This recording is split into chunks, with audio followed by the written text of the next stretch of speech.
Nous passons à présent au trophée, là aussi très particulier ce soir. Le trophée Peace and Sport.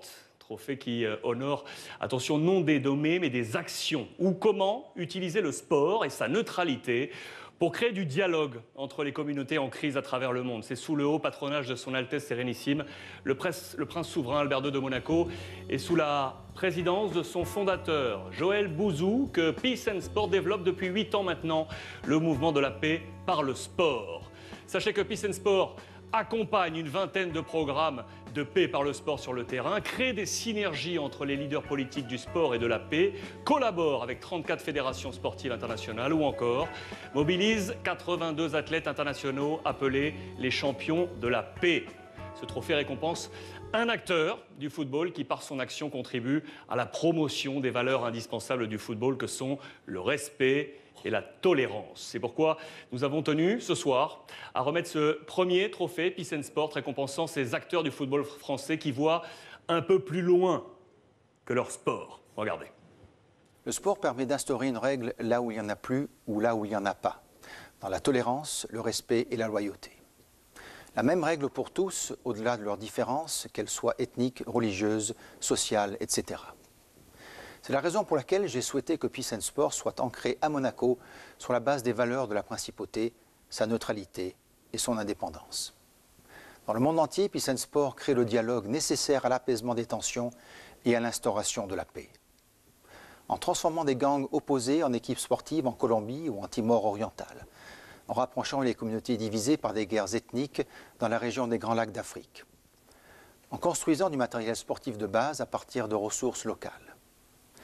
L'universalité du football lui confère une responsabilité, celle de contribuer à la citoyenneté et au-delà, à la paix. Prescripteur auprès de la jeunesse de France et du monde, le football peut produire du sens au-delà de ses stades et de ses supporters.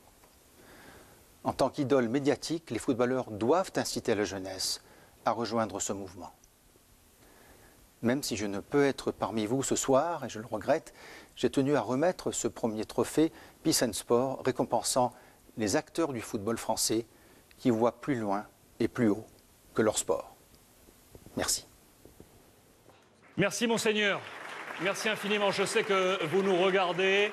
Son Altesse Sérénissime, le prince souverain Albert II de Monaco, qui m'a ainsi remis le pli de l'action honorée ce soir, l'opération Fiers de nos différences de la Ligue de football professionnel de l'UCPF et des Panam Boys. À noter que cette action est à l'initiative de la Ligue de football professionnel en partenariat avec l'UCPF. J'invite donc sur scène le président de la Ligue, M. Frédéric Thirier, le vice-président de l'UCPF, M. Bernard Cayazo, à qui je pense qui est avec nous, et le vice-président des Panam Boys United, M. Bertrand Lambert.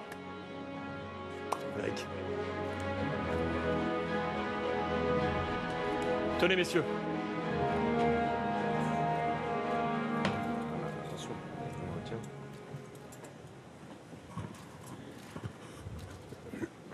Le prince a tout dit en vérité. Je suis très touché. Mes camarades et moi-même, nous sommes très touchés. Vous savez, toutes les saisons, chaque année, des instances, des clubs, des joueurs, et ils sont nombreux ce soir, font des actions citoyennes, dans de magnifiques élans de fraternité. Et malheureusement, ça ne se sait pas assez. Et ben, grâce à vous, ce soir, grâce à l'UNFP, grâce au trophée UNFP, grâce à Bein, et ben, ça se sait un petit peu. Merci à tous.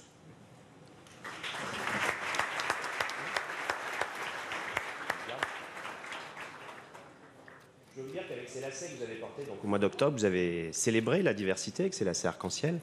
Et que la diversité, c'est bien sûr des différences de couleur de peau, ça se voit très facilement, des différences de religion, ça se voit pas forcément.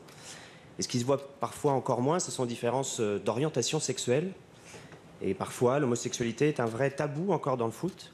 Et que ces lacets arc-en-ciel sont récompensés aujourd'hui, journée nationale contre l'homophobie, est un symbole fort que les choses changent et que le foot prend les choses en main. Merci de votre implication. Bravo. Par là, messieurs, si vous voulez bien. Bernard, je vous invite à regagner. Merci, c'est gentil. Je le garde avec moi. Merci.